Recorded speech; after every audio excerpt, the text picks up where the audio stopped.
लगता है कि हम अपने अगले सेशन की ओर बढ़ें, जहां पर हरीश रावत उत्तराखंड के पूर्व मुख्यमंत्री हमारे साथ बस जुड़ने जा रहे हैं। उनके साथ सेशंस को आगे बढ़ाएंगे, क्योंकि देखिए जाहिर सी बात है अब तारीखों का ऐलान हो चुका है। तो कांग्रेस की क्या स्ट्रैटेजी है? हरीश रावत वो नहीं मानते हैं भले ही, लेकिन सीएम का फेस वो हैं। तो तमाम सवाल हैं जिनको लेकर हरीश रावत से हम बातचीत करेंगे। तो अपने सेशन की हम शुरुआत करते हैं। हरीश रावत जी इस वक्त मेरे साथ जुड़ गए हैं। मैं सीधा हरीश रावत जी के पास चल रहा हूं।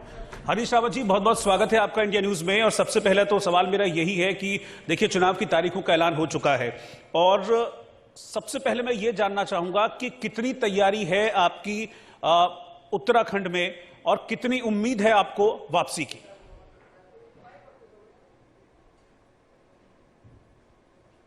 पूरी तरीके से तैयार है। हमारे कार्यकर्ताओं में बड़ा जोश है। आपने देखा होगा जब चुनाव की घोषणा हुई तो हमारे कार्यकर्ताओं ने पटाखे फोड़ करके खुशी जाहिर की, मिठाई बांटी, क्योंकि कांग्रेस कार्यकर्ता ये समझता है कि चुनाव आयोग ने चुनाव की घंटी बजाई और ये भाजपा की विदाई की घंटी भी है।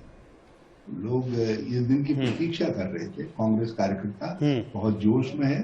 वो पिछले हार का बदला लेना चाहता है, और कांग्रेस कार्यकर्ता ही नहीं, जो कांग्रेस का लॉयल मतदाता है वो भी हर हालत में सुनिश्चित करना चाहता है कि इस बार कांग्रेस नहीं हरीश रावत जी, लेकिन उत्तराखंड में जो ट्रेंड देखा गया है, उत्तराखंड में जो अभी तक ट्रेंड देखा गया है वो ऐसा ही है कि एक बार बीजेपी, एक बार कांग्रेस, एक बार बीजेपी, एक बार कांग्रेस। तो ये टेन्योर बीजेपी का था, लेकिन आम आदमी कह रहे हैं कि नहीं, इस बार कांग्रेस नहीं है, इसके बाद इस बार हमको मौका देगी उत्तराखंड की जनता आम आदमी पार्टी को। सपने देखना सबका हक है। और देखिए 5 साल यहाँ के उत्तराखंड को समझने, यहाँ के गाड़ गधेरे दिक्कत, यहाँ की सांस्कृतिक विभिन्नताओं को, भौगोलिक विभिन्नताओं को, और दूसरे लोगों के स्वभाव आदि सब चीजों को, जमीनी हकीकतों को समझने के बाद यदि कोई पार्टी क्लेम करे तो उसकी बात समझ में आती है। अभी तो इन्होंने सारा इसका भूगोल भी न नापा है उत्तराखंड का, और ये क्या उत्तराखंड वालों को ऐसा समझते हैं कि बिना जांचे परखे, बिना सोचे विचारे इनके हाथ में सत्ता सौंप देंगे? तो ये बहुत ही गलत एस्टिमेशन कर रहे हैं और जनता के समझ का अपमान कर रहे हैं। रावत जी, कुछ दिनों पहले इस तरह की खबरें थी कि आपकी आला कमान से नाराजगी है, और शायद आप फ्री हैंड चाह रहे होंगे, इस बात को लेकर नाराजगी थी, इस तरह की खबरें थी, इनसे इनकार नहीं किया जा सकता। क्या अब वो नाराजगी दूर हो गई है? नहीं, मेरी कभी नाराजगी रही नहीं। आला कमान तो जो हुक्म हो हम तो उसको हमेशा मानेंगे, लेकिन कुछ व्यवहारिक कठिनाइयां थी वो मैंने सामने रखी। यदि उसको सामने रखना नाराजगी है तो मैं समझता हूँ ऐसी नाराजगी को शुभ समझा जाना चाहिए। क्योंकि हम जीत के रास्ते में जो चीजें, दिक्कतें कल पैदा हो सकती थी, उन्हीं दिक्कतों को तो मैंने बताया। मैंने कहा भाई आप हमको चेहरा कहते हैं लेकिन सहयोग नहीं मिल पा रहा है, तो सहयोग मिले, सब मिल करके खड़े हो एक साथ, और तभी तो लड़ाई लड़ी जाएगी। तो ये सुझाव देना यदि बगावत है तो फिर तो बिल्कुल सब ठीक है। पहले भी ठीक था, कहीं कुछ बात नहीं थी।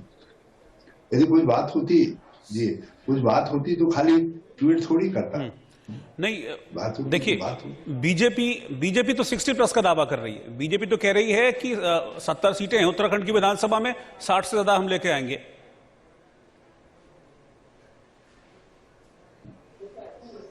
देखिए हम लोकतांत्रिक पार्टी है, हम तो जनता के सामने हाथ जोड़ करके खड़े हैं, कह रहे हे मतदाता हमको इतनी सीटें दे दे कि हम एक अच्छी सरकार उत्तराखंड को दे सके, और एक काम करने वाली सरकार दे सके, राजनीतिक स्थिरता दे सके, राज्य को निर्णय लेने की क्षमतावान सरकार दे सके।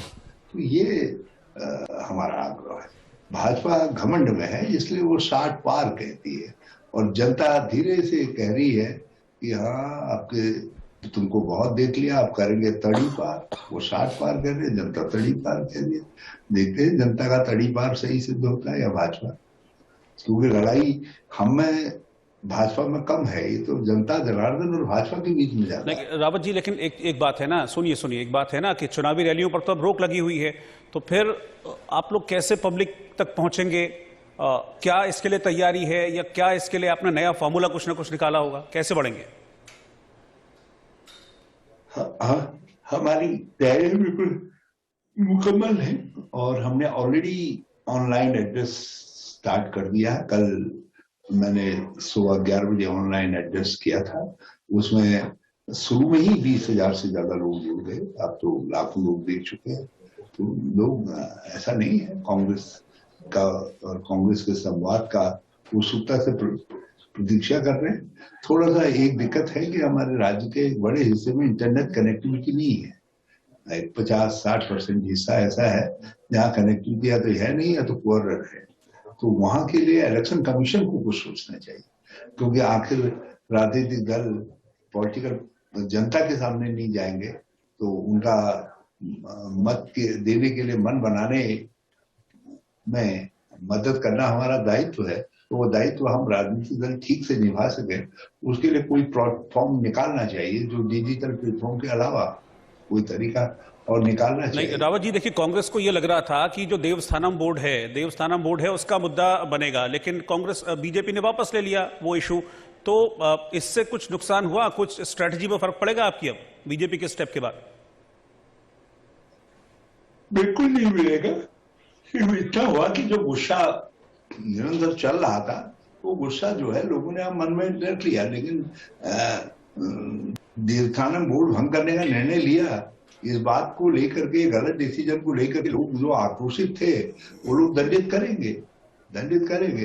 ये अलग बात है कि जो गुस्से का कारण था वो थोड़ा अलग हट गया, मगर इससे गुस्सा समाप्त तो थोड़ी हो गया, क्योंकि लोगों के मन में ये सवाल तो है कि तुमने देवस्थानम बोर्ड भंग कर दिया और बिना ये समझे कि इससे किसकी भावनाओं को ठेस लगी। ये जो कोविड का टाइम था रावत जी, कोविड का जो टाइम था, इसमें हर स्टेट गवर्नमेंट ने सत्ता विरोधी लहर का सामना किया, लेकिन बीजेपी का कहना है कि हमने डट के मुकाबला किया।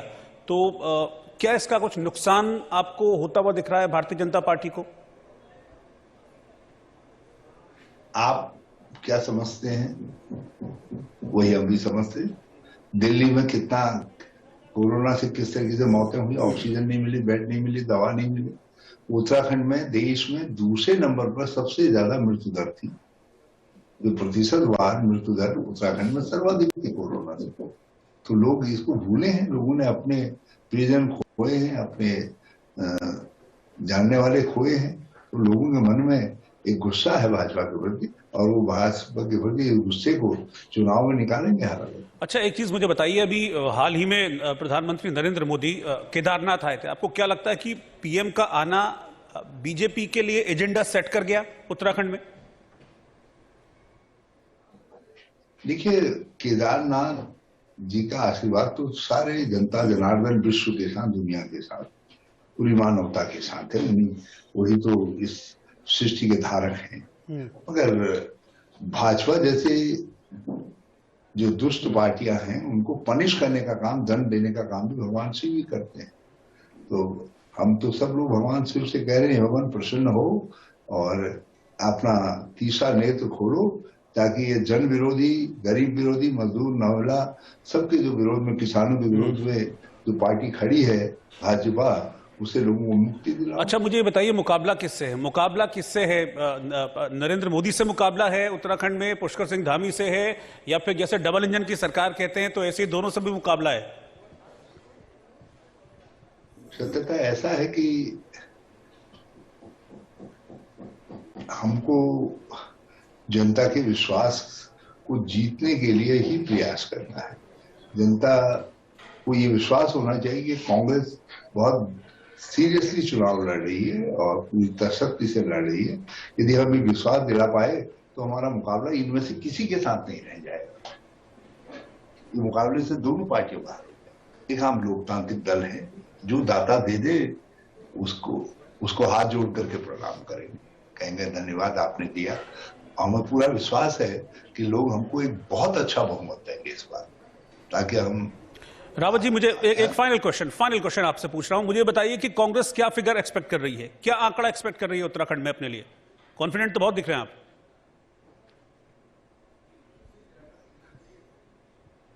आंकड़ा, देखिए, आंकड़े से घमंड दरसता है, और घमंड जो है भाजपा को ही मुबारक हो। हम तो चाहते हैं हम शालीनता के साथ ही राजनीति में रहें। ठीक है हरीश रावत जी, बहुत बहुत शुक्रिया। हमारी शुभकामनाएं हैं, इंडिया न्यूज की तरफ से आपको शुभकामनाएं हैं, क्योंकि हमने सभी जो पार्टियां आज हमारे साथ जुड़ी, सभी जो जल्द जुड़े, उनको हमने शुभकामनाएं दी। इसके साथ ही साथ आप हमारे साथ जुड़े, बहुत बहुत शुक्रिया आपका।